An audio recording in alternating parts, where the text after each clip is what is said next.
स्वारगेट अत्याचार प्रकरणी एक अपडेट समोर आली आहे। आरोपी दत्ता गाडेचा जामीन अर्ज फेटाळला गेलाय। पुणे सत्र न्यायालयाने हा जामीन अर्ज फेटाळलाय। तर स्वारगेट अत्याचार प्रकरणी ही महत्त्वाची बातमी आता समोर येतेय।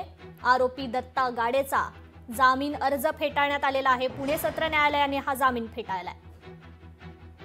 या संदर्भात आपण अधिक माहिती घेणार आहोत। आपले प्रतिनिधी अमोल धर्माधिकारी आपल्याशी फोन कॉलद्वारे जोडले गेलेले आहेत।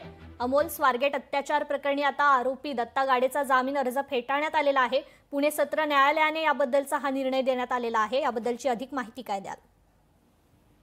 काही वेळापूर्वीच याबाबतची सुनावणी आहे ती पुणे सत्र न्यायालयामध्ये झाली आणि त्यानंतर दोन्ही बाजूचा युक्तिवाद ऐकल्यानंतर न्यायालयाने दत्ता गाडे याचा जामीन अर्ज फेटाळला आहे। गेल्या 2 ते 3 दिवसांपासून या जामीन अर्जावरती सुनावणी आहे ती सुरू होती। मात्र आज न्यायालयाने याबाबतचा महत्त्वाचा निकाल आहे तो दिलेला आहे आणि त्यामुळे दत्ता गाडे याची पोलीस कोठडी आहे, त्याचा कारागृहातला जो मुक्काम आहे तो आता आणखीन वाढलेला आहे।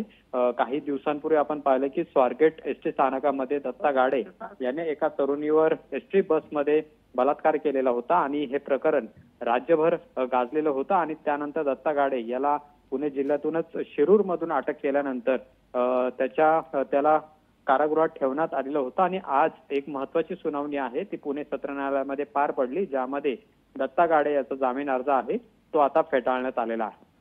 निश्चितच अमोल, धन्यवाद तुम्ही दिलेल्या या अधिकच्या माहितीबद्दल। लोकशाही मराठी ऐका, पहा, जागरूक रहा।